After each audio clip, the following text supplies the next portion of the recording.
안녕하세요. 사랑하는 성도 여러분. 오늘 레위기 하나님 말씀 함께 또 공부하도록 하겠습니다. 이제 얼마 남지 않았어요. 이제 제사장들 성결에 대한 부분, 그리고 5대 절기, 그리고 희년, 그렇게 남았습니다. 그렇게 할 테면 이제 레위기 말씀은 이제 강의가 끝나게 돼요. 작년 6월부터 시작이 됐는데 계속해서 유종의 미를 잘 이제 거두길 바랍니다. 함께 찬송 드리겠습니다. 491장 함께 찬송 드리겠습니다. 저 높은 곳을 향하여. 우리 함께 491장입니다. 찬송 드립니다. 저 높은 곳을 향하여 날마다 나아갑니다. 내 뜻과 정성 모아서 날마다 기도합니다. 내 주여 내 맘 붙드사 그곳에 있게 하소서. 그곳은 빛과 사랑이 언제나 넘치옵니다. 괴로움과 죄가 있는 곳 나 비록 여기 살아도 빛나고 높은 저곳을 날마다 바라봅니다. 내 주여 내 맘 붙드사 그곳에 있게 하소서. 그곳은 빛과 사랑이 언제나 넘치옵니다.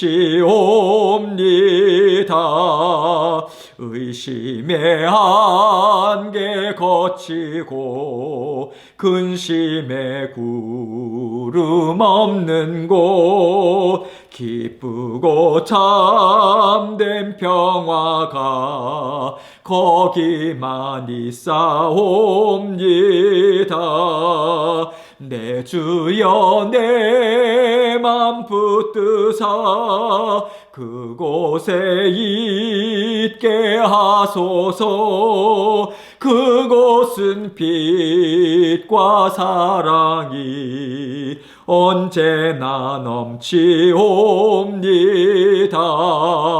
험하고 높은 이 길을 싸우며 나아갑니다. 다시금 기도하오니 내 주여 인도하소서. 내 주여 내 맘 붙드사 그곳에 있게 하소서. 그곳은 빛과 사랑이 언제나 넘치옵니다. 내 주를 따라 올라가 저 높은 곳에 우뚝 서 영원한 복락 누리며 즐거운 노래 부르리. 내 주여 내 맘 붙드사 그곳에 있게 하소서. 그곳은 빛과 사랑이 언제나 넘치옵니다. 아멘. 기도하겠습니다. 사랑과 은혜가 늘 풍성하신 아버지 하나님 감사합니다. 오늘도 저희에게 우리 주님께서 새로운 날 주시고 또 아버지 하나님의 말씀을 공부할 수 있도록 인도해 주셔서 감사합니다. 레위기 말씀 계속해서 우리가 함께 공부하고 있습니다.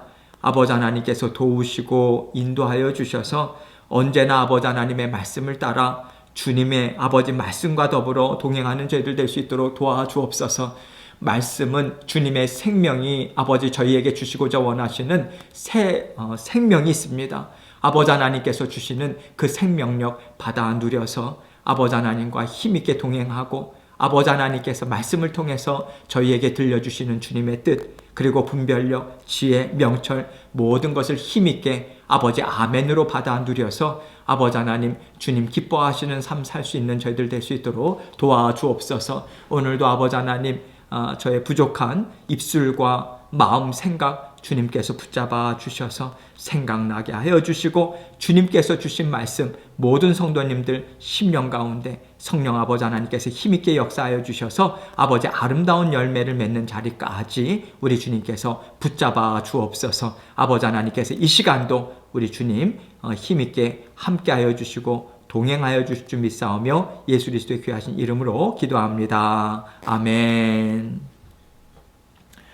예, 오늘 하나님 말씀 8강이죠. 하나님의 생명을 사는 하나님의 자녀들, 그 가운데 두 번째, 구원받은 하나님의 백성들은 하나님과 화목해야 한다. 레위기 18장부터 22장까지의 말씀이고요. 오늘 레위기 19장 말씀을 중심으로 해서 하나님 말씀을 함께 공부하도록 하겠습니다.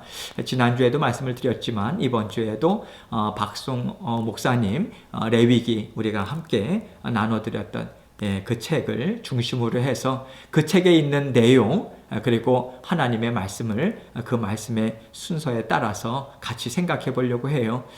그래서 1번에 보면요 147쪽을 여러분들께서 펴시고 거기에 나와 있는 이 질문과 대답들 이 내용을 이제 레위기 19장 말씀을 계속해서 먼저 풀고요. 그 말씀을 설명드리기 전에 레위기 말씀 19장 말씀을 어떠한 방향에서 우리가 함께 생각해야 하는가 그거에 대한 서론적인 부분을 여러 말씀들과 더불어서 함께 생각하고 그 생각을 갖고 그리고 레위기 19장 말씀을 함께 살펴보는 이 내용으로 같이 생각해 보도록 하겠습니다.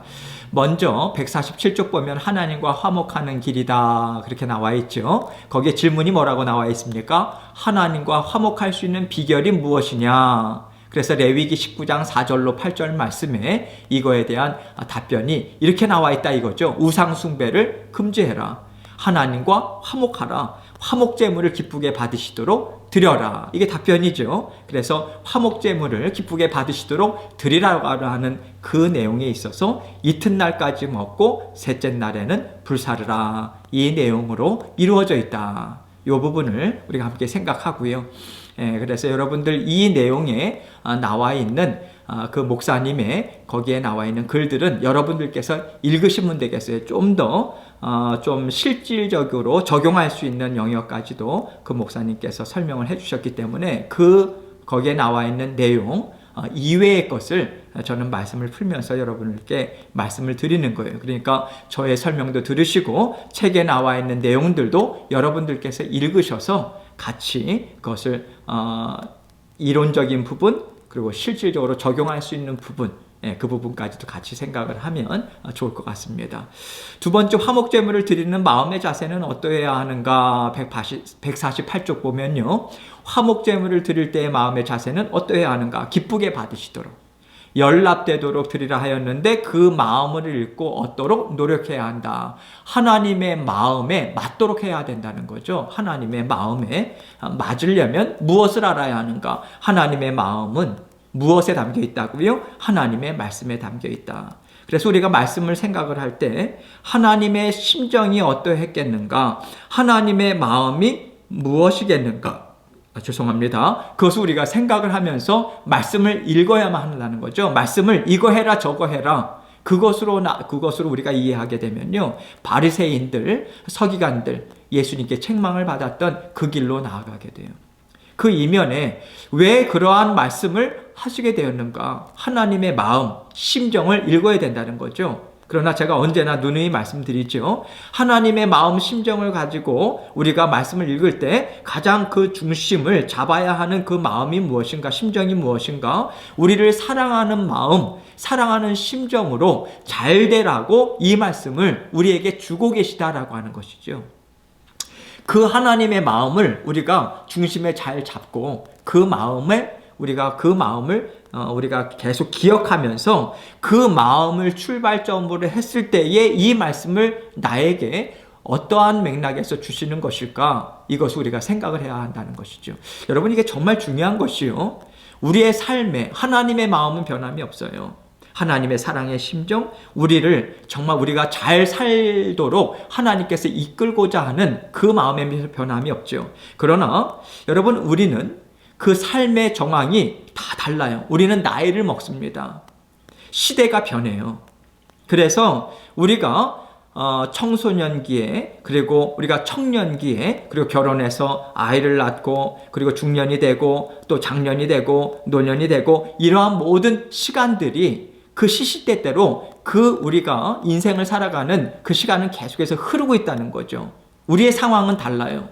그래서 또 우리가 처해져 있는 처지들이나 이런 것들은 날마다 변화무쌍합니다. 그래서 우리는 하나님의 진리의 말씀을 받되 성령께서 우리와 함께 살고 계시다라고 하는 게 얼마나 중요한가.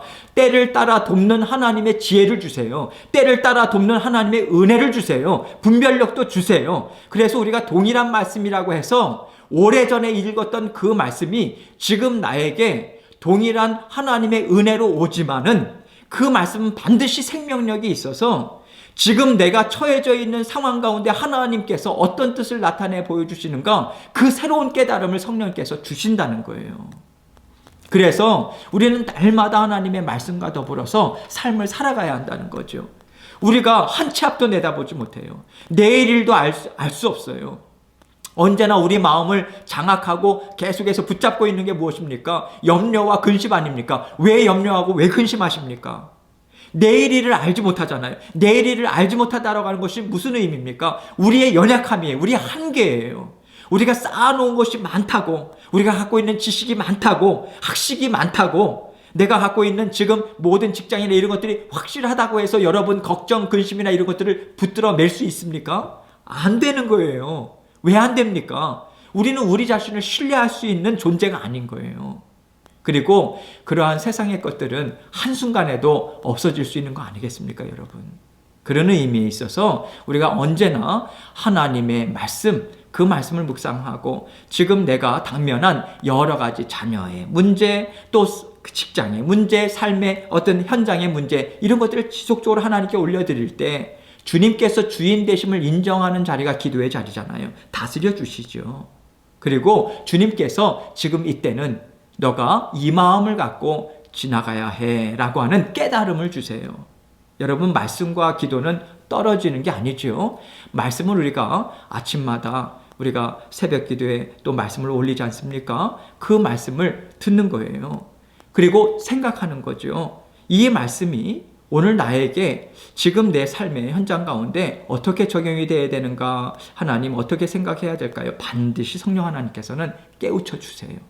그것이 말씀을 듣고 생각해서 하나님의 음성을 듣고 그대로 살아보았더니 하나님께서 내 마음을 붙잡아 주시더라, 지혜를 주시더라. 그게 말씀을 받아 누리는 삶이고요. 말씀과 기도가 함께 가야 한다라고 하는 것은 하나님의 말씀을 통해서 내 삶이 온전히 다스림을 받기 원합니다. 주님의 사랑의 통치를 받기 원합니다. 그것에 주님의 주인 되심을 인정하기 때문에 우리는 기도를 하나님께 드리는 거잖아요. 간구를 드리는 거거든요. 이해가 되시죠? 그래서 우리가 이러한 하나님의 말씀을 하나님께 온전히 나아가는 데 있어서도 하나님의 마음과 심정을 우리가 받아 누리는 것이 무엇인가 깨달아 알고 계속해서 그 마음을 읽고자 애써야 한다. 이것을 말씀을 드리는 거죠. 세 번째 봅니다. 하나님과 교통하는 삶. 하나님을 무시하거나 멸시하면 화를 당한다. 재물이 연락되지 않은 경우는 어떤 경우인가? 이틀을 넘겼을 때, 흠이 있는 것을 드렸을 때, 수컷으로 드리지 않았을 때. 이건 무엇을 의미합니까? 하나님께서 말씀하신 대로 하나님의 그 말씀에 순종하며 살아갈 때 우리에게 복과 은혜가 흘러올 수 있는 것이지, 하나님의 말씀을 무시하고 외면하고 내어버리고 우리가 그러한 것들을 하찮게 여긴다면, 그렇다면 우리에게는 하나님의 은혜와 복이 연결해서 우리에게 흘러 들어올 수가 없는 거예요. 이해가 되시죠? 채널이 맞아야죠. 우리가 수돗물을 공급받을 때도 채널이 맞아야, 우리 연결이 돼야만 그것이 우리에게 끊임없이 흘러 들어올 수 있는 것이지, 그게 채널에 맞지 않는다면요, 그것을 계속해서 우리는 낭비하고 내어버리는 거 아니겠습니까? 우리는 수도꼭지를 틀어봐야 나올 게 없는 거예요. 왜? 이미 채널이, 통로가 어긋났기 때문에 받아 누릴 수 없는 거죠. 이게 하나님의 또 은혜 아니겠습니까? 우리가 하나님께서 원하시지 않는 곁길로 계속해서 뛰어가고 하나님의 말씀을 무시하는데도 우리의 모든 삶을 하나님께서 자동적으로 잘 살 수 있도록 하나님께서 그렇게 인도해 주신다면요, 우리에겐 그것이 저주 아니겠어요? 왜? 우리가 죄에 있는 상태에서 벗어날 수가 없는 거죠.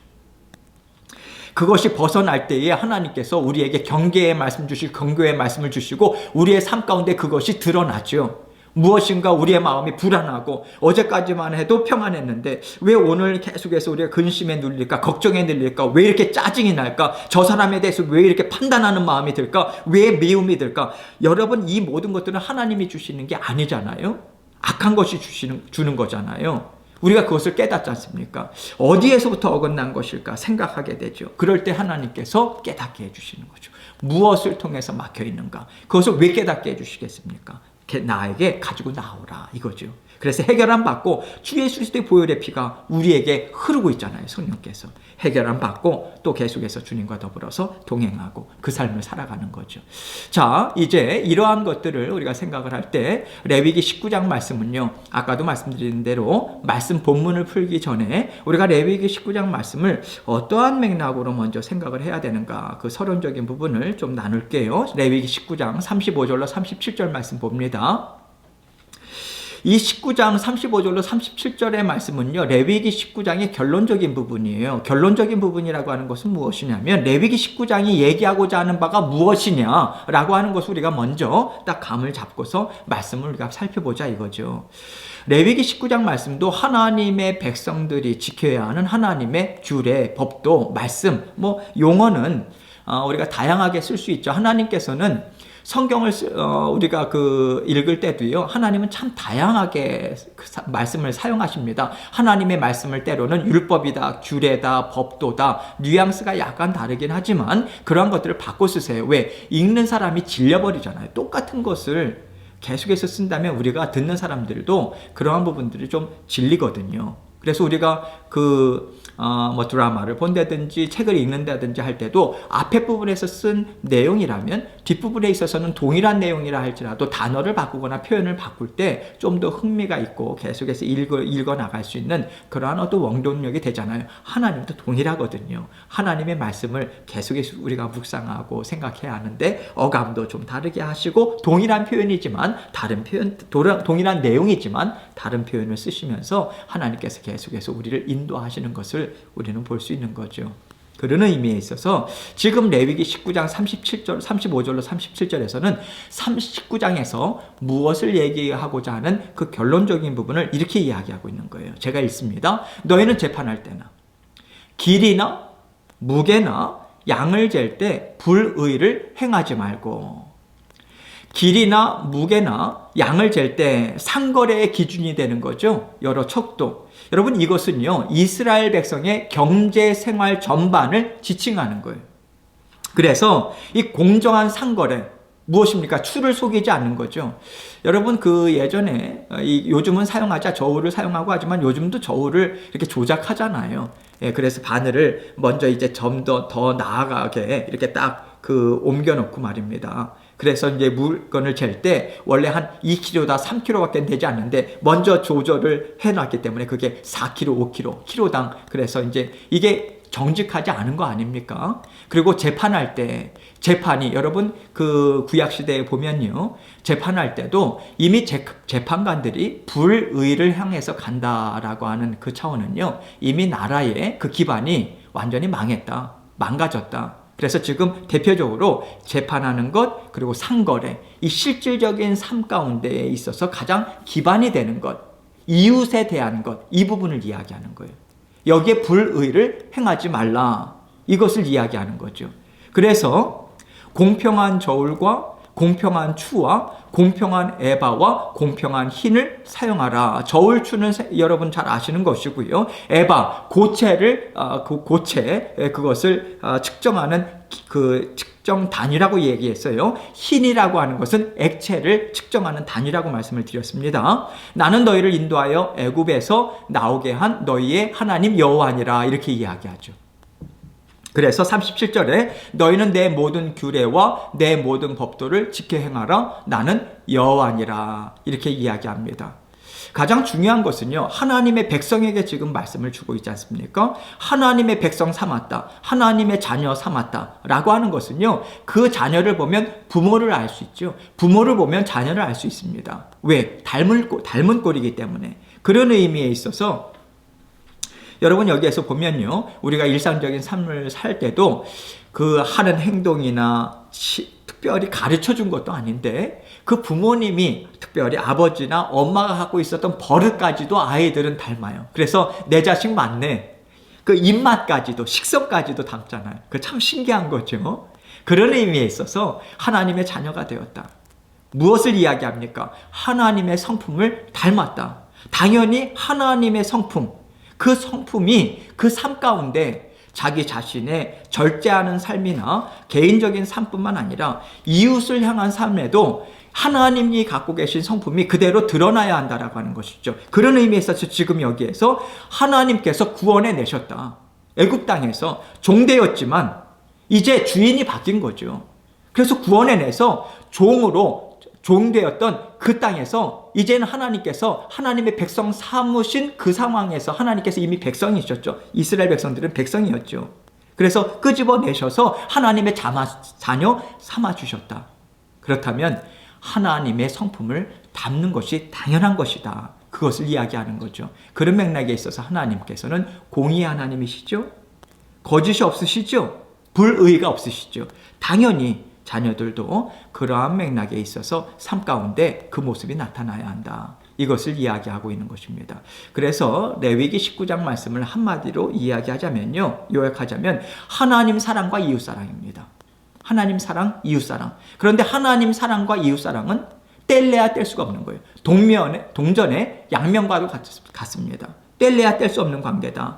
그래서 이것이 십계명의 하나님 사랑과 이웃 사랑, 이것이 십계명의 요약 아니겠습니까? 앞에 부분의 계명은 하나님을 사랑한다라고 하는 그 계명, 그리고 뒷부분은 이웃들에 대한 사랑에 대한 계명, 이거 아니겠습니까? 이게 십계명이잖아요. 그래서 마태복음 22장 37절로 40절 말씀 봅니다. 예수께서 이르시되 내 마음을 다하고 목숨을 다하고 뜻을 다하여 주 너의 하나님을 사랑하라 하셨으니, 자, 내 마음, 목숨, 뜻. 여러분 여기서 예수님께서는요, 신명기 6장 5절의 말씀을 인용하고 계시는 거예요. 지금 인용한 말씀, 내 마음을 다하고 목숨을 다하고 뜻을 다하여 주 너의 하나님을 사랑하라.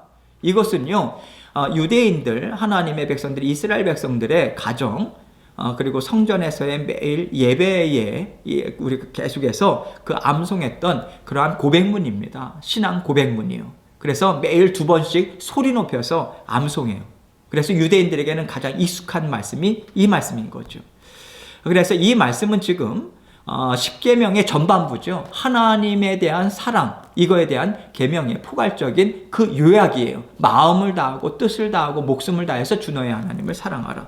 유대인들 자녀들은요, 이 구절을 외우는 것으로 어린 아이들의 교육이 시작이 돼요. 이것 먼저 외우게 합니다. 마음이 무엇인가? 가장 중요한 게 마음을 다하라. 이것은 형식에 머물지 마라. 형식적으로 행하지 마라. 외식하지 말아라. 그거 아니겠습니까? 여러분, 마음이 떠나서 입술로, 그 립서비스죠? 그리고 행하는 것. 여러분, 이것은요, 우리가 금방 알아요. 여러분, 우리가 그러한 부분에 있어서 바리새파 사람들, 그리고 서기관들, 하나님을 섬긴다 하는 데 있어서의 타의 추종을 불허하는 사람들이죠. 엄청난 사람들인데요, 결국 하나님, 예수님께 책망을 받았잖아요. 왜입니까? 외식이죠. 외식이 무엇입니까? 마음은 없어요. 그냥 행하는 거, 형식적으로. 그러니 여러분들도 생각해 보세요. 우리가 직장 생활을 하고 또 주변에 많은 사람들과 관계를 맺을 때 항상 마음은 없는 것을 분명히 알아요. 그런데 형식적으로 얼마나 잘하네. 잘하면 잘할수록 싫죠. 아주 너무 싫어요. 그게 느껴지죠. 아, 형식이구나. 마음이 안 담겨 있구나. 하면 할수록 정성이 들어가면, 정성이라고 보다는 형식적인 것이 철저하면 철저할수록 싫죠. 로봇을 대하는 것처럼. 인격적인 만남이 있어야 되는데 하나님도 인격체시죠. 우리를 자녀 삼아 주셨다라고 하는 것은 우리는 로봇이 아니잖아요. 인격 대 인격의 만남이잖아요. 마음을 주고, 하나님은 마음을 주셨잖아요. 정말 마음을 다해서 우리를 사랑하셨잖아요. 그 증거가 무엇입니까? 마음을 다해서 사랑하셨기 때문에 외아들까지 내주신 거 아니에요. 외아들을 내주셨다라고 하는 것은 성경에 있어서의 그 의미가 무엇입니까? 내줄 수 있는 가장 소중한 것을 내줬다는 거예요. 자기 목숨보다도 더한 것을 내주셨다는 거죠. 마음을 다하여 주 너의 하나님을 사랑하라. 또 목숨을 다하여 주 너의 하나님을 사랑하라. 이 목숨이라고 하는 것은 육체의 생명을 이야기하는 것이죠. 이것은 무엇을 이야기합니까? 적당히 하지 말라는 거죠. 하나님도 적당히 하지 않으셨잖아요. 적당히 하셨다면 예수 그리스도를 내주셨겠습니까? 적당히 하지 않으셨어요. 그래서 우리가 함께 살아가시는 데 있어서 적당히 하지 않으세요. 그래서 어떻게 해서든지 우리가 죄된 길로 가면 어떠한 수단과 방법을 가리지 않고서라도 하나님 앞으로 끌어내고자, 때로는 하나님께서 자존심이 구겨지고 상한다 할지라도 계속해서 우리를 하나님 앞으로 계속해서 이끌어 가시는 거 아니겠어요? 때로는 우리가 그런 생각도 들죠. 하나님은 별도 없으신가? 그런 생각 들어요. 왜? 우리가 우리 자신 알잖아요. 이 정도까지라면 정말 하나님도 나를 어떻게 이렇게 구원해내시기가 참 어렵겠지. 그런데도 불구하고 정말 자녀를 위해서, 자녀가 정말 잘 되기 위해서라면 정말 무릎으로 나아가는 그 부모님의 심정처럼 말입니다. 자녀 앞에 무릎을 꿇는 부모님의 심정처럼 우리 하나님도 그러한 마음을 다하고 목숨까지도 다해서, 하나님의 목숨까지도, 물론 영이시기 때문에 목숨이 있지 않으시지만 예를 들자면 정말 본인의 그러한 생명보다도 더한 외아들을 내어주신 그 부분이 있잖아요. 뜻을 다해요.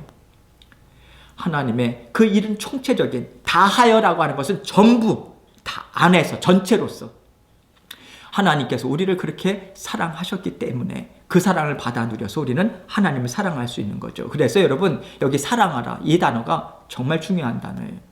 왜냐하면 사랑이라고 하는 단어를 표현을 할 때 헬라어에서 필레오라고 하는 단어를 또 사용을 해요. 필레오는요, 단순한 친구나 이러한 가까운 가정 가운데 그런 어떤 관계 가운데 애정, 사랑, 이것을 필레오라고 하는데, 여기에서는요 이 필레오라고 하는 단어를 쓰지 않았어요. 아가페의 사랑을 이야기했습니다. 이것은 무엇이냐면 정말 순수하고 무조건적인 사랑이에요.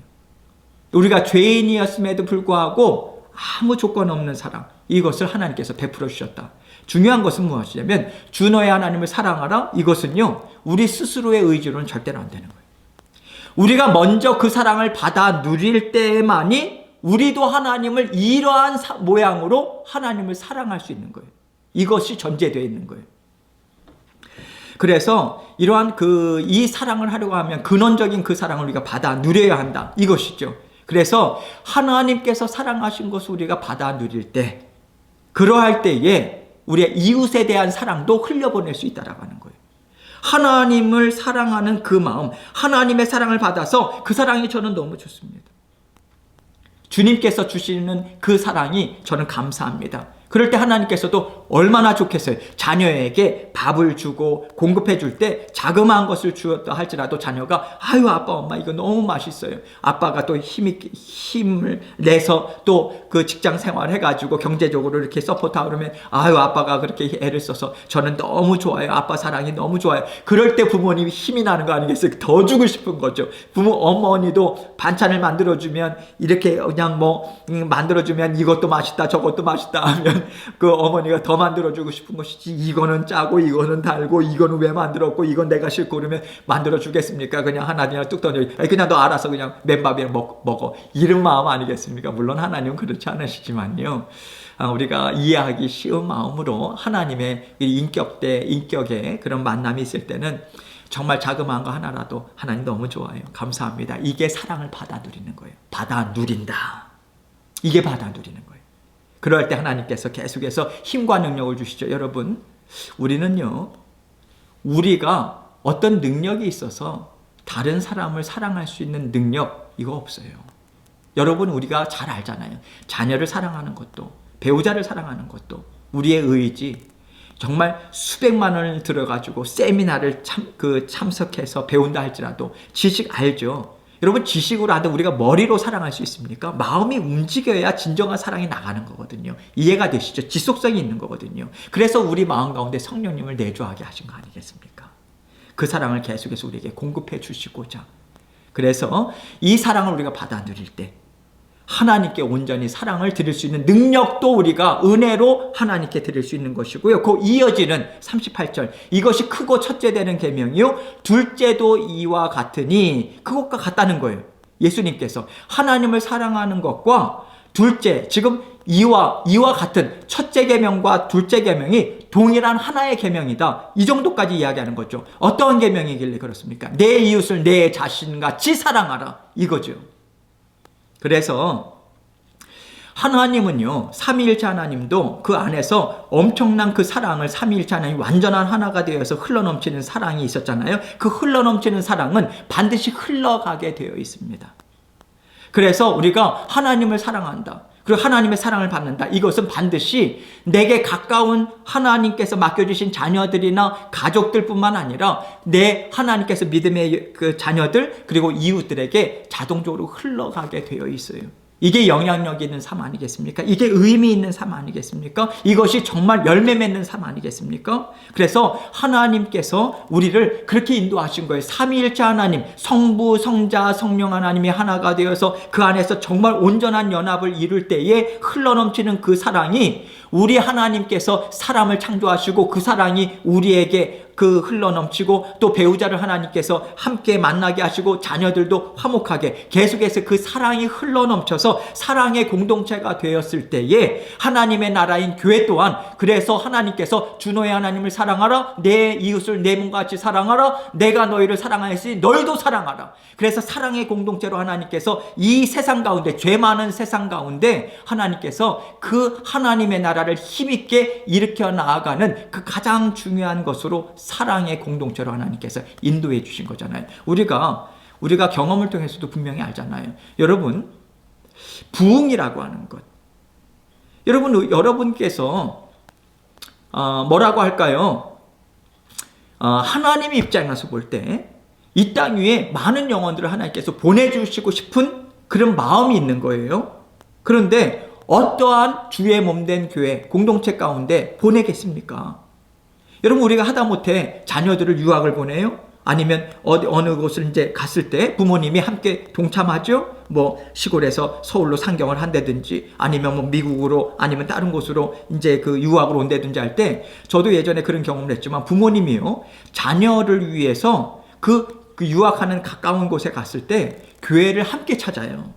그 부모님들이 영적으로 오랫동안 이제 생활했기 때문에 가장 중요한 기준이 무엇인가? 여러분, 교회는요, 화목과 화평이 넘치면 그것은 가려질 수가 없는 거예요.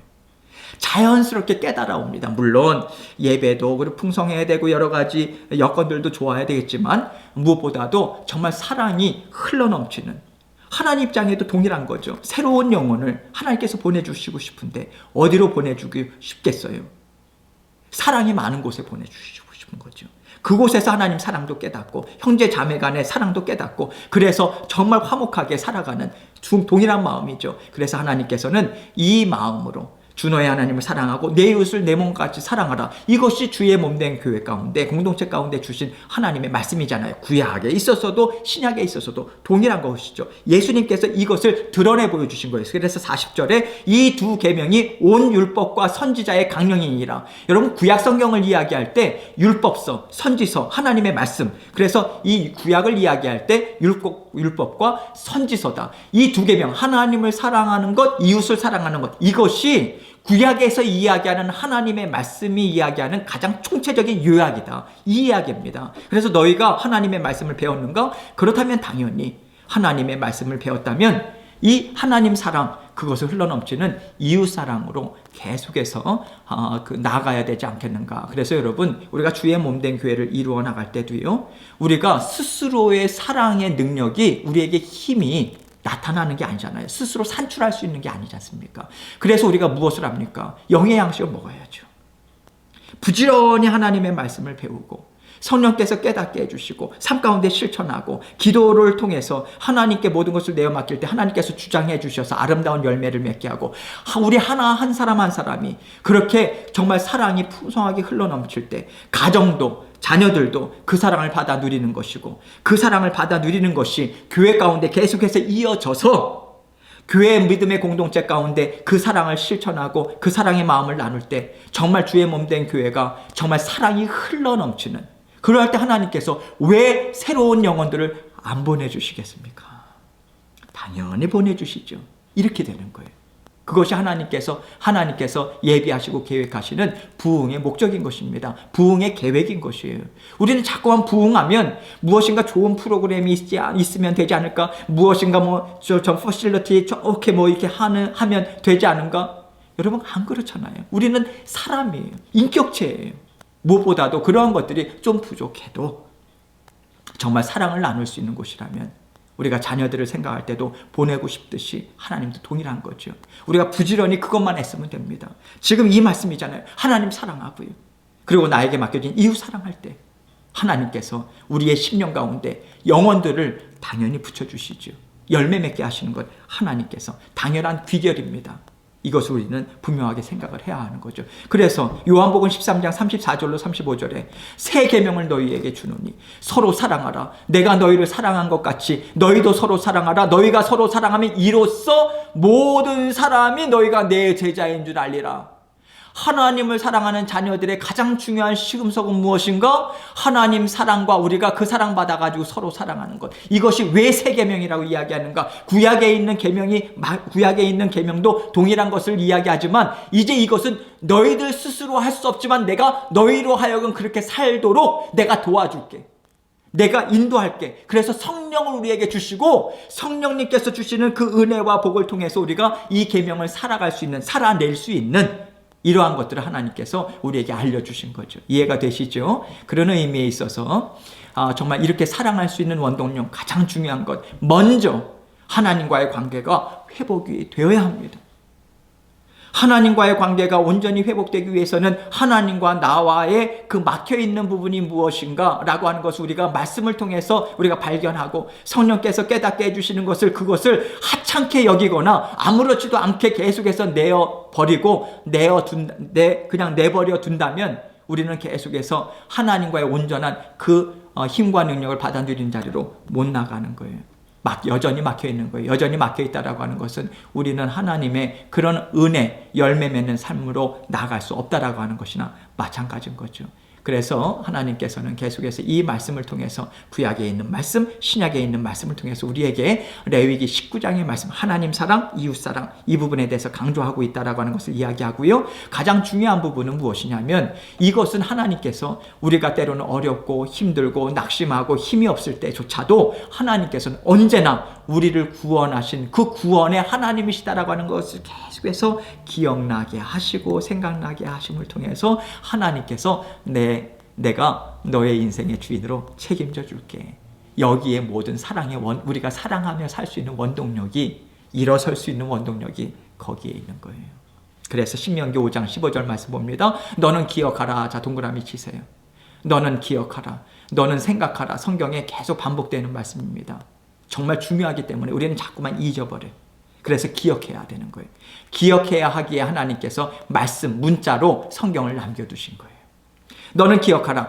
너가 애굽 땅에서 종이 되었더니 너의 하나님 여호와가 강한 손과 편팔로 거기서 너를 인도하여 내었나니 그러므로 너의 하나님 여호와가 너에게 명령하여 안식일을 지키라 하느니라. 이렇게 이야기합니다. 그래서 반드시 하나님께서 구원하셨다라고 하는 것을 안식일을 지키라라고 하는 부분도 같이 연결하고 있는 것이죠. 왜 그렇습니까? 당연한 거죠. 구속사적인 면에 있어서 보면 당연한 거죠.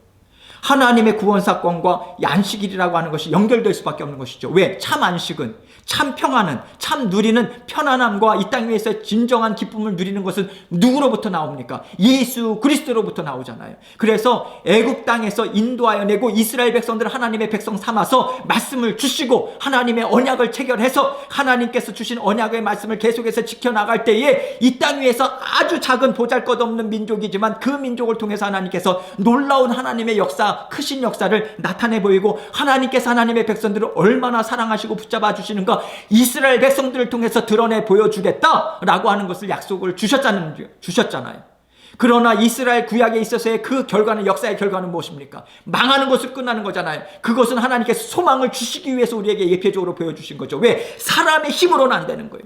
그리고 우상숭배나 하나님의 말씀을 내버리는 것은 얼마나 처절한 멸망의 자리로 나아가는가라고 하는 것을 구약에 있어서, 그래서 하나님의 말씀대로 살 때에 얼마나 풍성한 은혜가 하나님께서 부어주셨고, 하나님의 말씀을 내버리고 무시하고 멸시하는 자리로 나갔을 때 얼마나 하나님께서 진노의 심판을 베풀어 주셨는가. 그러나 결국은 바벨론 땅에서 노예로 팔려갔다가 다시 하나님께서 그들에게 약속의 말씀으로 다시 끌어서 하나님의 백성을 삼아주시고, 오늘날에 있어서 하나님의 백성, 신약 백성에 있어서도 하나님께서 동일하게 이 강한 손과 편팔로 거기서 계속해서 우리의 절망의 자리로 이끌어내시고자 우리에게 말씀을 주시는 거 아니겠습니까? 말씀의 자리로 인도하신 거 아니겠습니까? 그 은혜가 우리에게 있는 거죠. 그래서 안식일을 지키라라고 하는 것은, 안식일이 온전한 예수 그리스도를 통해서 우리에게 참 안식을 주셨다. 그래서 우리는 어느 때든지 간에 우리는 평안의 자리로 나아갈 수 있다라고 하는 거죠. 왜? 절망의 자리, 낙심의 자리는 왜 우리가 그 자리에 가게 됐습니까? 결국 불신 아니겠습니까? 죄로 인해서가 아니겠습니까? 그것의 자리에 우리 스스로는 일어설 수 없는 거죠. 구원받은 하나님의 자녀들도 동일한 거죠. 그러나 하나님께서 이렇게 세우시는 거예요. 강한 손과 편팔로 예수 그리스도를 통해서 그 자리에서 일어서라고 깨끗이 씻어주시고 다시 하나님 앞에 달려나올 수 있는 하나님의 자녀들로 삼아주시는 거잖아요. 그래서 우리는 말씀을 듣는 자리로 나와서 그걸 다시 한번 기억하는 거예요. 그렇지, 내가 이 자리에서 주저앉을 수 없어. 나는 참 부끄럽지만 예수 그리스도의 보혈의 피가 나를 지금 깨끗게 해주시지. 내 마음에 주님 앞에 온전히 고백할 때 나를 주님께서 회복시켜 주시지. 다시 한번 일어서고 기도의 자리로 나아가니 하나님께서 힘과 능력으로 주시고, 하나님께서 내가 너를 사랑한다 그 말씀 주시고 다시 한번 또 힘있게 동행하는 그 삶을 살 수 있는 거잖아요. 에베소서 2장 11절로 12절, 이 말씀이 무엇을 이야기합니까? 우리의 과거는 얼마나 비참했는가. 그러나 이제는 예수 그리스도의 자녀들로 우리는 힘있게 달려나가는 그 길로 하나님께서 이미 세우셨다. 이거 아니겠습니까? 그러므로 생각하라.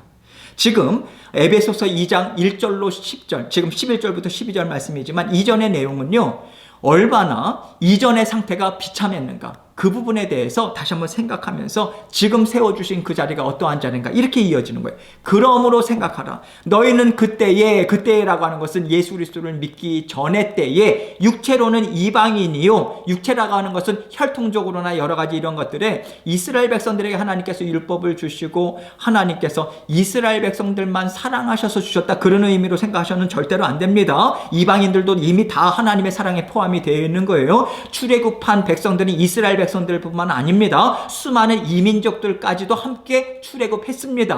하나님께서 그 시내산에서 함께 하나님 백성 삼으신 것은 이스라엘 혈통적인 민족들만이 아닙니다. 하나님의 언약에 함께 동참했던 이방 족속들도 포함이 되어 있었어요. 이것 우리는 기억해야 되는 거예요. 그래서 신체적인 혈통이나 출생, 이러한 부분으로 이방인, 하나님과 관계없었던 그러한 존재들로 계속해서 살아갔다. 손으로 육체에 행한 할례를 받은 무리라 칭하는 자들로부터, 여기 손으로 육체에 행한 할례라고 하는 것은 이스라엘 민족을 이야기합니다. 유대인들을 얘기하죠. 그들로부터 할례를 받지 않은 무리라 칭함을 받은 자들이라, 할례를 받지 않은 무리라고 하는 것은 이방인들이라고 하는 것의 또 다른 의미죠.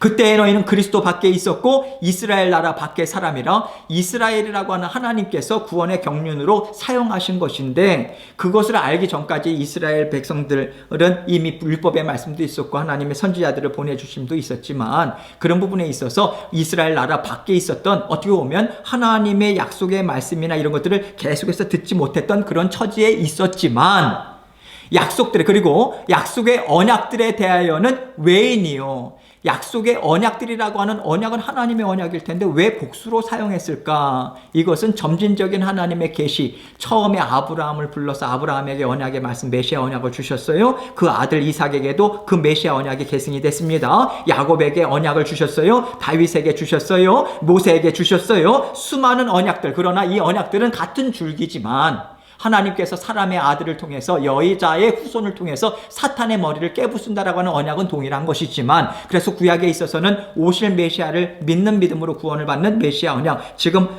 신약에 있어서는 오신 메시아를 믿는 믿음으로 구원을 받는, 그렇지만 각각의 시대마다 하나님께서 주신 그 언약의 변천들이 있었죠. 계속해서 뭐라 할까요? 점진적인 그런 어떤 발전, 그 핵심적인 내용은 동일하지만 점차적으로 계속해서 좀 뭐랄까 구체화되고요. 예, 이런 것들을 언약들이라고 하는 것을 이야기를 하는 거죠. 세상에서 소망이 없고 하나님도 없는 자이더니 이만큼 비참한 자들이었다. 우리도 동일하지 않습니까? 그러나 에베소서 2장 13절 19절로 22절 뭐라고 이야기합니까? 이제는 전에 멀리 있던 너희가 그리스도 예수 안에서 그리스도의 피로 가까워졌느니라. 그리스도의 피, 동그라미 치시죠. 피는 무엇입니까? 생명이죠. 그렇죠? 그리스도의 피로 가까워졌느니라. 가까워졌을 뿐입니까? 우리는 하나님의 자녀가 되었죠. 거듭나게 되었잖아요. 그리스도의 피는 십자가 대속의 죽으심이죠. 여기에는 은혜가 전제되어 있는 거죠. 긍휼이 전제가 되어 있는 것이죠. 우리가 하나님을 싫어하고 미워하고 원수된 그러한 자리에 있었지만 그 자리에서 우리를 끄집어내셨잖아요. 그런 맥락이죠. 그래서 이제 전에 멀리 있던 너희가 그리스도 예수 안에서 그리스도의 피로 가까워졌느니라. 그러므로 이제는 너희는 외인도 아니요 나그네도 아니요 오직 성도들과 동일한 시민이요. 성도들, 거룩한 불이라는 거죠. 성도들과 동일한 시민이요 하나님의 권속이라. 권속이 무엇입니까? 가족이죠. 대단한 거죠. 여러분, 제가 오늘날에 있어서 어떻게 보면 믿음의 공동체 가운데 우리는 이 용어를 자주 이렇게 좀 사용을 하는 것이 좋은 것 같아요. 누구누구 성도님, 신태균 성도님, 이승원 성도님, 신재영 성도님, 뭐 그런 성도, 이러한 것들이 참 좋은 것 같아요. 거룩한 그런 무리 가운데 있다. 거룩한 하나님의 자녀들이다. 성도. 정말 좋은 용어 같아요. 그래서 성도들과 동일한 시민이요 하나님의 권속이라. 하나님의 자녀가 되었다. 가족이 되었다. 20절. 중요한 것은 너희는 사도들과 선지자들의 터 위에 세우심을 입은 자라. 사도들, 특별히 하나님 예수님께서 12사도들에게 하나님 예수님께서 무엇을 주셨습니까? 말씀을 주셨죠. 세계명을 주셨어요. 여기 선지자들, 구약에 있어서의 하나님의 말씀이죠. 하나님의 말씀, 언약의 말씀을 결국은요, 계속해서 하나님의 언약의 말씀을 되풀이한 거예요. 구약에 수많은 선지자들이 있어요. 선포한 말씀이 있죠. 물론 그때마다 하나님께서 특별하게 주신 계시의 말씀이 있지만 핵심적인 것은 그것입니다. 하나님의 말씀으로 돌아와라. 순종할 때 하나님께서 너가 어떠한 죄를 지었든지 간에 그 죄를 하나님께서는 묵과하시고 보혈의 피로 덮어주시고 깨끗게 하시고 다시 은혜를 베풀어 주신다. 그러나 너희가 하나님의 말씀을 멀리하고 외면하고 멸시하면 너희는 저주와 그리고 어려움 가운데 계속해서 너희는 갈 수밖에 없다. 그거거든요. 그래서 선지자들, 사도들과 선지자들의 터 위에 세움을 입은 자라. 주의 몸된 교회는요, 말씀의 기초가 말씀이 스며들어요. 말씀 중심. 그래서 그 하나님의 말씀을 알아야 돼요. 지식적으로 알아서 성령께서 계속해서 우리 심령 가운데 심어주셔서 그 마음을 움직여주시고 그 원동력이 되어서 삶의 형태가 되고 우리의 습관이 되고 우리의 삶의 모습이 되고 우리의 삶의 총체적인 그러한 모습이 되어서 주의 몸된 교회. 그래서 주의 몸된 교회는 무엇보다도 가장 중요한 것은 하나님의 말씀이 중심이 되어야 한다. 그 터 위에 세움을 하나님께서 교회를 세우신 거죠. 그리스도 예수께서 친히 모퉁이 돌이 되셨느니라. 이 모퉁이 돌이라고 하는 것은요, 두 가지 의미가 있어요. 모퉁이 돌이라고 하는 것은 여러분 잘 아시다시피 건물이 시작이 될 때 거기에 중간 그 건물과 건물 사이를 잇는 모퉁이 돌을 딱 놓고 거기에서부터 하나하나 건물을 잇는 그러한 건물들, 모퉁이 돌, 이러한 것들로 있지만 그래서 가장 주춧돌 아닙니까? 중요한 돌 아닙니까? 그러니 이 모퉁이 돌은요, 또 이스라엘에게 있어서 건물 꼭대기에 있는 가장 위에 있는 그 돌을 이야기합니다. 그래서 이것은 예수 그리스도의 주인 되심을 상당히 중요하게 그런 두 가지 의미가 다 포함이 되어 있는 맥락에서 우리는 알 수 있는 거예요. 그래서 모퉁이로 되었다라고 하는 것은 이사야서에 나와 있는 그런 이미지고요. 또 건물의 꼭대기에 있는 그런 돌 이미지는요. 시편 118편 22절에 나와 있는 말씀을 기초로 했을 때 이렇게 모퉁이 돌을 두 가지로 해석을 할 수 있는 거예요. 그런데 상징적인 의미에 있어서 상당히 중요하죠. 맨 건물의 교회의 꼭대기에 있다라고 하는 것이 무엇입니까? 가장 위에 있는, 그래서 우리 주님의 머리 대신 교회의 머리 대신 주님의 명을 따라서 그 말씀의 기초 위에서 그렇게 교회는 자라나고 계속해서 성장해 나간다. 그래서 21절에 그의 안에서 건물마다 서로 연결하여 주 안에서 성전이 되어가고, 그렇게 이야기하죠. 너희도 성령 안에서 하나님이 거하실 처소가 되기 위하여 그리스도 예수 안에서 함께 지어져 가느니라. 그래서요, 왜 주의 몸된 교회 계속해서 지어져 나간다라고 하는 부분이요, 우리가 하나님의 말씀을 지속적으로 배우고, 그리고 그 말씀을 우리가 마음에 새겨서 삶 가운데 계속해서 실천하는 가정 가운데 주의 몸된 교회로서의 하나님께서 그 역할을 감당하게 하시고 힘과 능력도 주셔서 계속해서 그 사명을 감당하게 하시는, 그래서 우리의 머리 대신 예수 그리스도의 말씀, 그리고 성령께서 우리에게 그 말씀을 통해서 깨우쳐 주시는 것. 여러분, 이것은요, 이 땅에 수많은 교회들이 있습니다. 엄청난 많은 교회들이 있고, 또 모여있는 사람들, 하나님께서 불러주신 사람들의 정황이 다 다릅니다. 하나님의 주권적인 뜻 가운데 우리를 불러 모아 주셨어요. 교회마다 상황이 다르고 사정이 다릅니다. 그러한 가운데 지금 우리 교회 가운데 하나님께서 주시는 은혜가 무엇인가 라고 하는 것을 우리가 부지런히 말씀과 기도를 통해서 깨우치고, 또 교회 가운데 하나님께서 지금은 너희가 이것을 해야 할 때다 라고 하는 것을 통해서 하나님께서 드러내 보여주세요. 어떠한 일들을 드러내 보여주세요. 그런 일들을 가지고 우리는 해석을 하는 거죠. 하나님의 허락하심이 아니라면 나타날 수 없는데, 이것을 나타내게 해주심은 지금 우리 교회 가운데 무엇이 필요하다고 하시는 것인가, 우리가 기도하면서 서로 이야기를 나누고 지혜를 나누는 가운데 하나님께서는 한 마음 한 뜻이 되게 하시고 그것을 이루어 나가는 길로 하나님께서 인도하시더라. 이것이 주의 몸된 교회의 주인 되신 우리 주님께서 주의 몸된 교회를 이끌어 가시는 방식이에요. 그래서 우리는 영적으로 깨어 있어야 하고 하나님의 말씀을 부지런히 배우고 나누는 자리에 있어야 한다는 거죠. 잠깐 쉬고 계속해서 공부하도록 하겠습니다.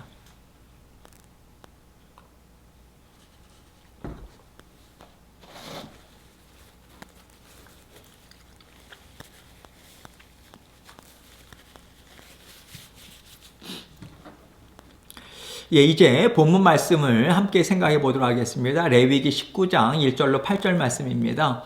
아까도 말씀드렸지만 레위기 19장의 말씀의 가장 핵심이 무엇이라고 말씀드렸어요? 하나님 사랑과 이웃 사랑, 이것을 요약할 수 있다. 그래서 선택된 언약 백성들이 지켜야 할 그런 하나님의 법도 규례, 잘 살도록 하나님께서 우리에게 하신 말씀, 이것이 무엇이냐, 이것을 이야기를 하는데, 가장 중요한 것은 하나님과 이웃에 대해서 행해야 될 것을 이야기하는 과정 가운데 하나님의 선하심으로부터 나왔다, 이것이 전제되어야 되고, 하나님의 성품은 공의, 자비, 사랑, 이것에 이러한 마음이 담겨져 있는 것이 전제가 된다라고 하는 것을 우리가 생각을 하면서 말씀을 하나하나 생각해 보도록 하겠습니다. 레위기 19장 1절로 3절입니다.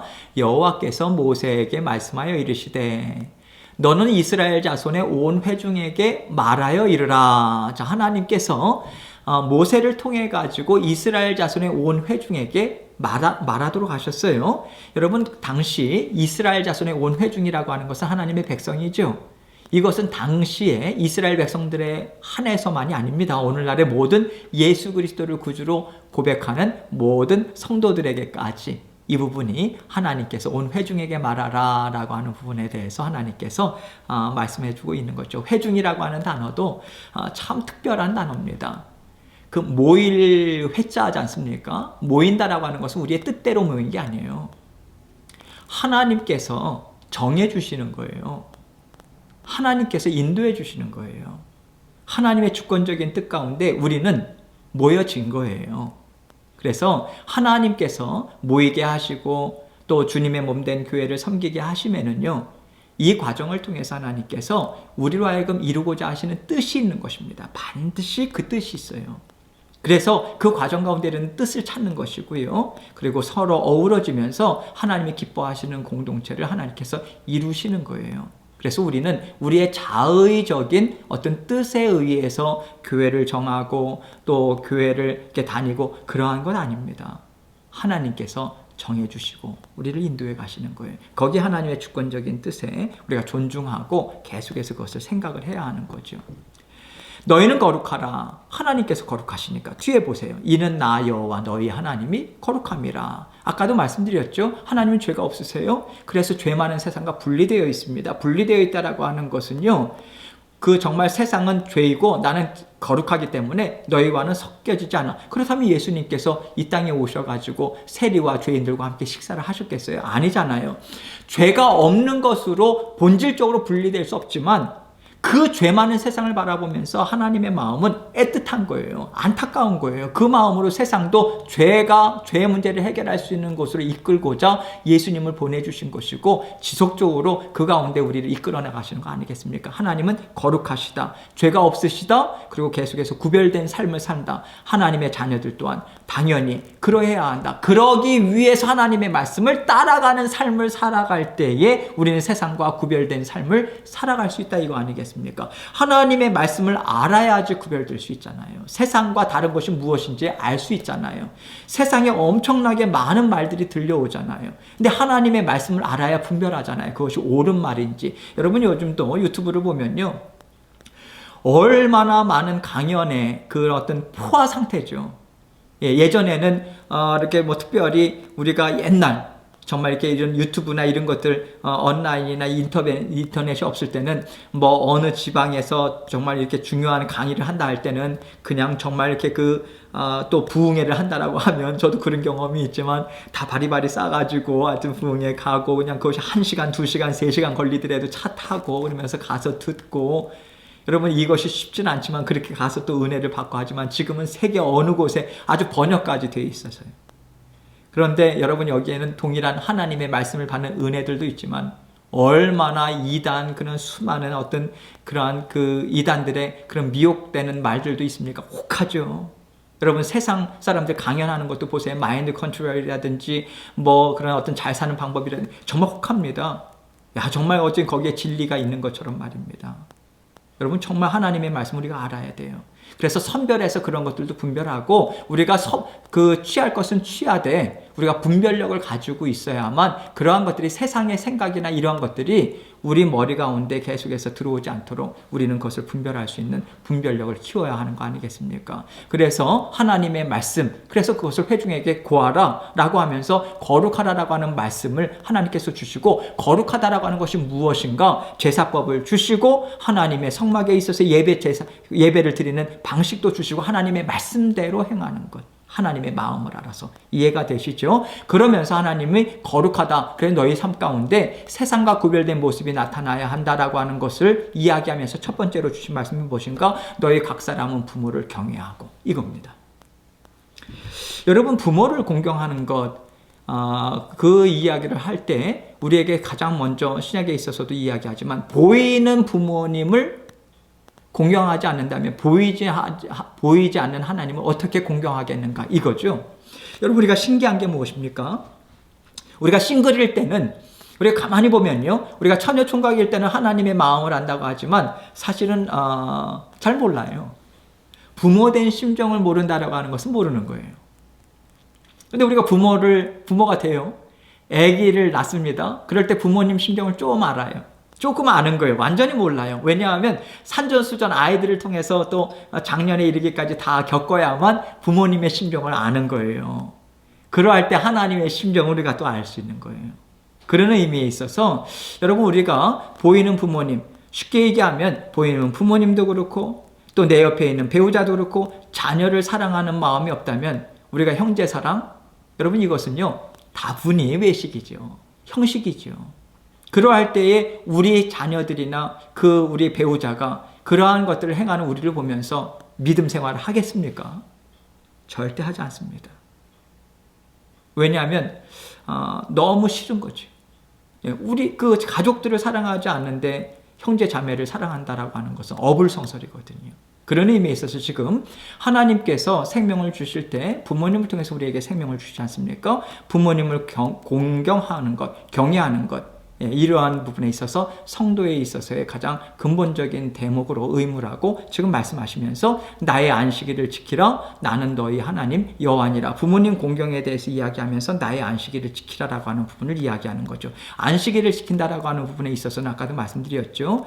안식일을 지킨다라고 하는 부분에 있어서는요. 아까도 예수 그리스도 오실 메시아가 참 안식을 주신다라고 하는 것도 우리가 기억을 해야 되지만 안식일을 지킨다라고 하는 부분에 있어서는요. 온 세상을 다스리시는 것은 하나님이시다. 이것을 우리가 인정하는 것. 그래서 일주일 동안 열심히 일하고 그날 쉬는 거예요. 특별히 쉬고 그 쉬는 것은 단순한 육체적인 쉼만을 이야기하는 것이 아니라 그동안 6일 동안 하나님께서 행해 주신 것에 대해서 감사하는 거예요. 하나님 건강도 지켜주시고 먹는 것도 지켜주시고 하나님께서 다 공급해 주셔서 너무 감사합니다. 이것을 우리가 되새기는 거예요. 그리고 하나님 앞에 고백하는 거예요. 그래서 우리는 오늘날에 그 주일 예수 그리스도의 대속의 죽으심, 우리가 죄의 종에서 다시 해방된 것을 기념하는 의미에 있어서 안식일 후 첫 새벽 부활, 오늘날에 있어서의 부활하신 날, 그것을 우리가 기념하는 그 주일을 우리가 지키잖아요. 그래서 우리가 주일날 함께 모여서 예배를 드린다라고 하는 것은 그 개념이 있는 거예요.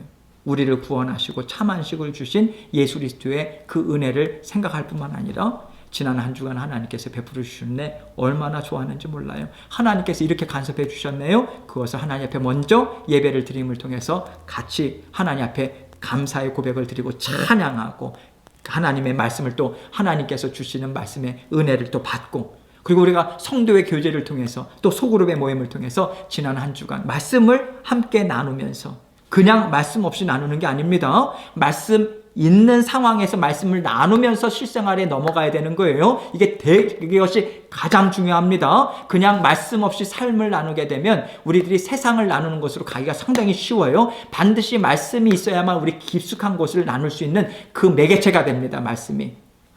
말씀을 나누다 보면 이런저런 지난 한 주간 이 말씀을 통해서 어떤 걸 깨달았어요 하다 보면 우리가 지난 한 주간 살았던 그 은혜를 함께 나누게 되고요. 그 있는 자리에 내가 그 은혜를 받았지만 그 자리에 있는 7명이든 10명이든 그러한 어떤 작은 소그룹의 그룹원들이 그 말씀을 들으면서 표현은 하지 않을지라도 나와 비슷한 삶을 살아가는 그러한 상황 가운데 나도 저 형제와 저 자매와 비슷한 그런 고민이 지금 있고 있는데 저 형제는 이 말씀 가지고 이겨냈구나. 말은 안 하지만, 표현은 안 하지만 그 이야기가 내 마음 가운데 들어와서 그 다음에 삶 가운데 저 형제가 저 자매가 고백한 것처럼, 간증한 것처럼, 살았던 것처럼 나도 한번 살아볼까 할 때 그 은혜가 나에게 정말 실제화되는 거예요. 이렇게 하나님의 말씀으로 더불어서 하나님과 함께 안식일을 지키다라고 하는 것은 피지컬리 그냥 육체적으로 집에서 쉰다, 그런 개념이 절대로 아닙니다. 좀 이따가도 말씀드릴게요. 그런 의미에 있어서 하나님께서 창조, 하나님께서 모든 일을 이루신다, 주인 되심과 하나님께서 다스려 주심에 대한 감사, 이것을 누리는 것, 부모님, 나에게 생명을 주신 부모님 사랑, 보이는 부모님에 대한 사랑이 하나님에 대한 공경으로 이어지고 그 안식일을 하나님의 주인 되심을 정말 우리가 함께 나누는 것, 이것을 이야기하죠. 창세기 2장 1절로 3절에서 천지와 만물이 다 이루어지니라 하나님이 그가 하시던 일을 일곱째 날에 마치시니 그가 하시던 모든 일을 그치고 일곱째 날에 안식하시니라. 이 안식하신다라고 하는 것은 잠시 동안 휴식한다라고 하는 의미가 있지만 하나님께서 휴식이 필요하십니까? 완전하신 분인데 휴식 필요 없어요. 휴식이라고 하는 것은 연약해야 필요하잖아요. 휴식 필요 없습니다. 그러나 우리를 위해서, 사람은 휴식이 필요하잖아요. 우리를 위해서 하나님께서 안식을 주시면서, 그러나 여기서 중요한 것은 새로운 피조물을 하나님께서 만드시지 않았죠? 다 만드셨으니까. 그러나 하나님께서 만드신 것을 보시고 만드실 때마다 보시기에 심히 좋았더라, 이 말씀 하시잖아요. 하나님께서도 그것을 보면서 심히 좋았더라. 왜 좋겠습니까? 왜? 하나님께서 나이가 이러한 전능성을 가져서 이렇게 아름답게 비쳤어, 그것 때문에 좋겠습니까? 아니죠. 사람을 창조하셨잖아요. 하나님의 자녀를 창조하셨잖아요. 자녀가 받아 누릴 것을 생각하면서 아름답게 좋은 것을 만들어주고 자녀가 누릴 것을 생각하면서 좋아하신 거잖아요. 기뻐하신 거잖아요. 우리도 자녀들을 위해서 무엇을 만들어줄 때 내가 이 정도의 실력이 있어, 그것으로 부모님이 기뻐합니까? 자녀가 그것을 받아 누릴 것을 생각하면서 더 기쁨이 충만한 거 아니겠습니까? 동일한 거죠. 이해가 되시죠? 그래서 지금 구약에 있어서의 백성들에게 이렇게 안식한다라고 하는 것을 이야기를 하면서 하나님이 그 일곱째 날을 복되게 하사 거룩하게 하셨으니 일곱째 날이 특별히 어떤 그것 자체의 의미가 있다. 그것이 아닙니다. 하나님께서 복되게 하신 거예요. 사람을 위해서. 이날 너희들이 참심을 누리되 내가 너희를 위해서 행한 모든 것들을 너희는 기쁨으로 받아 누려. 그래서 더욱더 이렇게 내가 너희를 행했듯이 나는 너희의 삶을 책임질 거야. 난 창조주 하나님이야. 이것을 우리가 받아 누릴 때 계속해서 나아간 것을 하나님께서 안식일을 제정해 주심을 통해서 우리에게 있어서 창조 질서를, 하나님의 창조주의심을 우리가 깨닫고, 그러면서 우리가 계속해서 나아갈 수 있는 이러한 부분들을 하나님께서 창조 질서로 주신 거예요. 오래전에 들은 이야기인데요. 여러분, 창조 질서라고 하는 것은 사람이 변동시킬 수가 없는 거예요. 구소련에서 일주일에 한 번씩 7일마다 그래서 기독교적인 그런 색채를 없애야 되기 때문에, 그래서 그리고 생산 능력을 사람들로 하여금 왜 7일 6일 일하고 왜 7일째 쉬어? 9일 일하고 10일째 쉬면 되는 것이지. 그렇게 하면서 기독교 색채도 없애고, 그러면서 더 생산성도 높이기 위해서 이제 10일에 한 번 쉬는 걸로 바꿔봤대요. 결과가 어떻게 됐겠습니까? 안 되는 거예요. 완전히 엉망진창. 의욕이 안 나는 거예요. 사람들이 일을 못합니다. 생산성이 완전히 뚝 떨어진 거예요. 여러분, 하나님의 창조 질서를 어긋나게 거역하면서 갔을 때는요, 여러분, 거기에는 결코 하나님의 복과 은혜 주어지지 않습니다. 정말 절망의 자리예요. 여러분, 가만히 보세요. 앞으로 가만히 보세요. 희한하게 세상은 하나님께서 창조하셨을 때의 창조 질서를 반하는 쪽으로만 갑니다. 그거 참 희한한 거예요. 새로운 쪽으로 가는 것이 아니라, 새로운 것을 개발하는 것이 아니라, 희한하게 그동안 하나님께서 이것이 창조 질서였다라고 하는 것을 계속해서 대적하는 것으로 점점 더 구체화되고요. 그것이 법 조항이 돼요. 이쪽으로 갑니다. 그래서 계속해서 하나님의 백성들과 이 세상은 부딪힐 수밖에 없는 것이고, 그것이 말세에 나타나는 우리들에게 있어서 그 환난의 때고 고난의 때로, 이제는 여러분 이러한 것들이 본격화되는 그런 시대에 돌입했다. 우리는 그렇게 알아야 되는 거죠. 그래서 지금 여기에서 안식 하셨다라고 하는, 창조하시고 하나님이 창조하시며 만드시던 모든 일을 마치시고 그날에 안식하셨습니다. 이것을 우리에게 왜 주셨을까? 우리를 위해서 하나님께서 주셨다는 것이고요. 그 일을 통해서 하나님께서 참 안식을 우리로 하여금 누릴 뿐만 아니라 새로운, 계속해서 하나님의 뜻을 이루어 나가는 그 삶으로 이끌어 주시고자 하나님께서 창조 질서로 주셨다. 그래서 에레미야서 33장 2절에 이를 행하시는 여호와, 그것을 만들며 성취하시는 여호와, 그의 이름을 여호와라 하는 이가 이와 같이 이르도다. 일을 행하신다는 거예요. 계속해서 하나님께서 일을 하시는 거예요. 새로운 창조를 하시지 않으셨지만 그것을 보존하고 창조한 것이 그 질서대로 계속해서 이루어지도록 하나님께서는 관여하시잖아요. 섭리하시잖아요. 아름다운 질서대로 이끌어가기 위해서. 이해가 되시죠? 그렇게 일을 행하시는 여호와, 그것을 만들며 성취하시는 여호와가 이와 같이 이루노라. 여기에 여러분에게 나눠드린 그 책에는 나눠드린 핸드아웃에는 나와 있지 않지만, 종이에는 나와 있지 않지만, 그 에레미야서 33장 3절에 2절 뒤에 뭐라고 나와 있냐면요, 그러면 너는 내게 부르짖으라. 내가 내게 응답하겠고 내가 알지 못하는 크고 은밀한 일을 내게 보이리라. 하나님께서 일을 행하시지만 가장 중요한 것은 우리를 통해서 일을 하기를 원하시는 거예요. 그래서 우리를 통해서 일을 하시기를 원하시기 때문에 너는 내게 부르짖으라 말씀하시는 거예요. 왜? 부르짖고 기도하지 않은 상태에서 저절로 이루어진다면 그것이 우리와 함께 일하시는, 우리가 함께 동참하는 일이겠습니까? 하나님의 일인 거죠. 하나님과 우리는 상관이 없는 거죠. 하나님 반드시 이 땅 위에서 하나님께서 아름다운 일을 이루시되 우리로 하여금 하나님께 기도하고, 부르짖는다라고 하는 것은 기도하는 거잖아요. 기도한다라고 하는 것은 무엇입니까? 주님께서 다 주인 되십니다. 저는 뒤따라갈 뿐입니다. 하나님 동참하게 해주셔서 감사합니다. 그리고 하나님께서는 동참하시고 아름다운 열매를 주시고 그 기쁨 우리에게 다 주시는 거죠. 이해가 되시죠? 그래서 우리에게 내가 내게 응답하겠고 내가 알지 못하는 크고 은밀한 일을 내게 보이리라. 그래서 예수님께서도 요한복음 5장 17절에 예수께서 그들에게 이르시되 내 아버지께서 이제까지 일하시니 나도 일한다 하시매, 그래서 안식일에도 부지런히 구원의 일을 감당하신 거 아니겠습니까? 하나님 예수님께서도 이 땅 위에서 안식일이라고 해가지고 그 바리새인들이 지킨 것처럼 손 하나 까딱하지 않고 그렇게 해서 그냥 지키고 있고 그렇지 않았잖아요. 예수님께서는 부지런히 하나님의 말씀을 안식일에도 왜 영혼을 구원해야 하잖아요. 이것이 우리에게 주는 말씀의 의미가 무엇입니까? 이 일주일에 우리는 토요일 날도 쉬고 주일 날도 쉬지만 어찌됐든 그 쉬는 시간을 통해서 나는 그동안 즐기지 못했던 세상의 것 나는 마음껏 즐길 거야.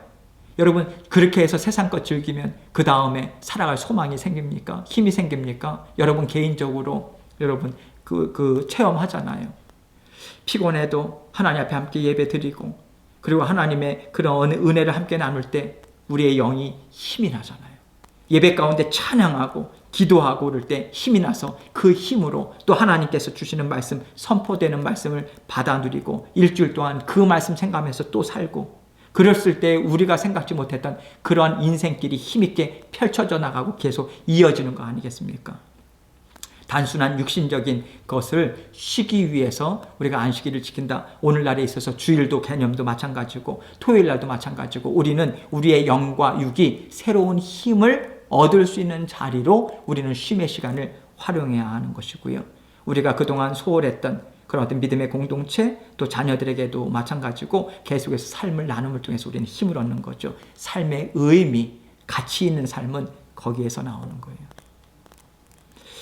그런 의미에 있어서 여호수아서 2장 21장 43절로 45절에 이렇게 이야기하죠. 여호와께서 이스라엘의 조상들에게 맹세하사 주리라 하신 온 땅을 이와 같이 이스라엘에게 다 주셨으므로 그들이 그것을 차지하여 거기에 거주하였으니 44절 여호와께서 그들의 주위에 안식을 주셨을 때 이것은 가나안 땅을 하나님께서 주셨다는 거예요. 그래서 하나님께서 안식, 평안함을 주셨습니다. 그 조상들에게 맹세하신 대로 하셨으므로 모세에게도 아브라함에게도 그 땅을 주신다고 약속하신 이루셨어요. 그들의 모든 원수들 중에서 그들과 맞선 자가 하나도 없었으니 이는 여호와께서 그들의 모든 원수들을 그들의 손에 넘겨주셨습니다. 물론 들어가서 차지할 땅은 있었지만 계속해서 하나님께서는 이미 가나안 땅의 사람들에게 두려움과 그 감히 이스라엘을 대적할 수 없는 거예요. 여리고성의 라합을 통해서 기생 라합을 통해서 그 고백을 하게 하셨잖아요. 그것을 듣게 하잖아요. 정탐꾼들에게.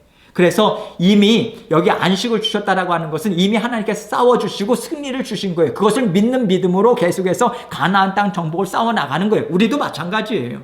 우리에게 하나님께서는 다 다스려 주셨어요. 우리를 인도해 주세요. 그리고 우리에게 하나님께서는 이것을 믿는 믿음으로 나아가라고 우리에게 계속해서 믿음을 하나님께서 우리에게 믿는 믿음을 주시고 하루하루 살아가는 거예요. 오늘 여러분 무슨 힘으로 살아가십니까? 오늘 오후에 어떤 일들이 있는지 모르는데 어떻게 우리가 활기차게 우리가 힘있게 살아갈 수 있겠어요? 나를 다스려 주신다, 도와주신다, 공급해 주신다, 책임져 주신다, 모든 사랑을 베풀어 주신다. 하나님께서 앞서 나가 주셔서 이 모든 것들을 하나님께서 인도해 주시지 믿는 믿음으로 주님 함께하고 계시죠? 라고 하면서 나아갈 때 하나님께서 다 다스려 주시고 우리에게 힘과 능력을 주시는 믿는 믿음으로 나아갈 수 있다는 거예요.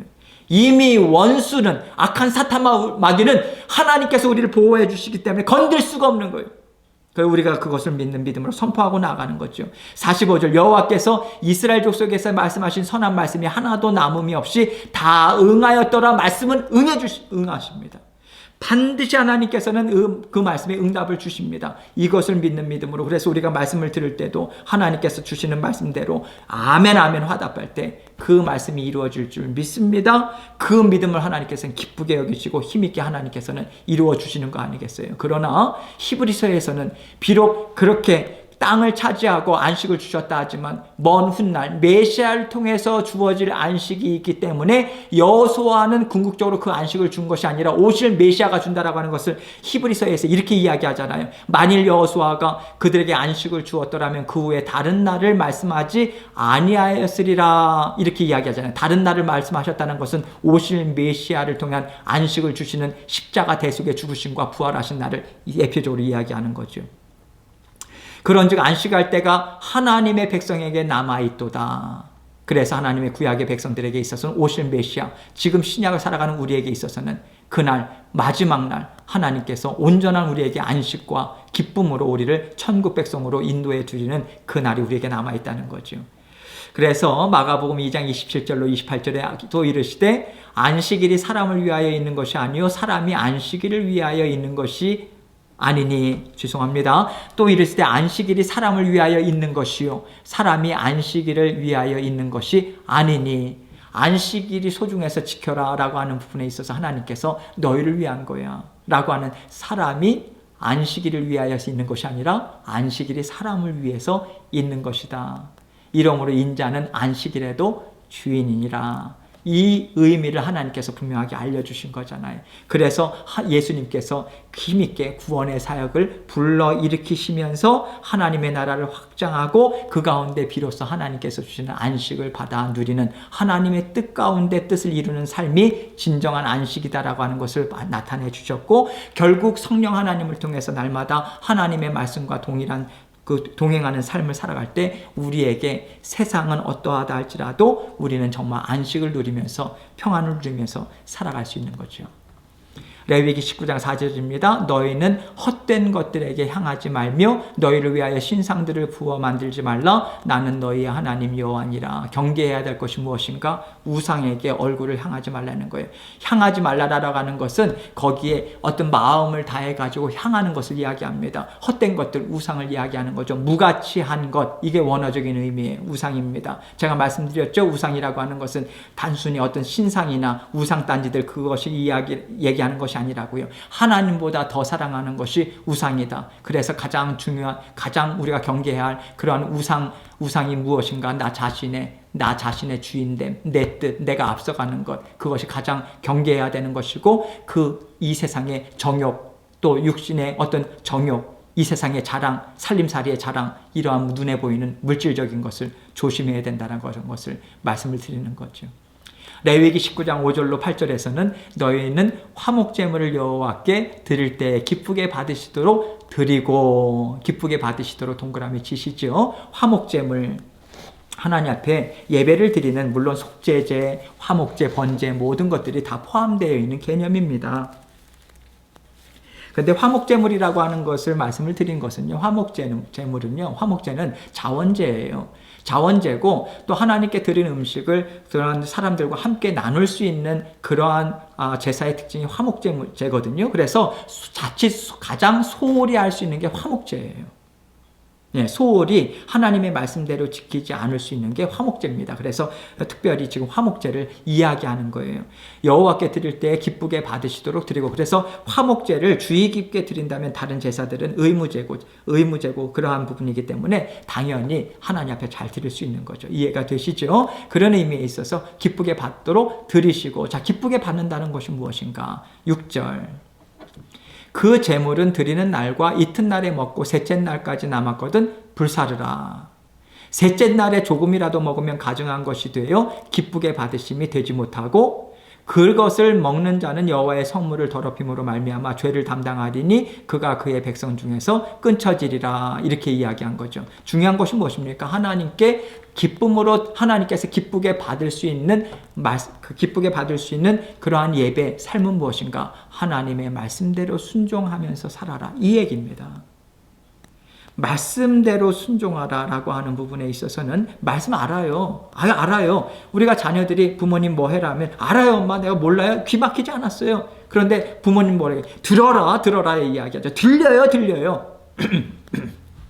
들린다고 듣는 것입니까? 아니죠. 행할 때에 듣는 거죠. 동일한 거죠. 여러분, 우리가 하나님의 말씀을 알아야, 지금 말씀드리잖아요. 화목제물을 드릴 때 어떻게 드리라고 하나님께서 말씀을 주셨어요. 그대로 드릴 때만이 하나님께서 받으실 수 있는 거예요. 왜? 오실 메시아를 예표적으로 드리는 제사제도에는 오실 메시아를 대망하는 그 말씀이 담겨져 있기 때문에 그래서 그 의미가 담겨져 있기 때문에 소홀히 하면 안 되는 것, 철저하게 행해야 되는 것이죠. 그런 의미에 있어서 하나님의 말씀대로 이것을 따를 때에 하나님께서 기쁘시게 되는 그런 예배로 하나님께서 받으신다.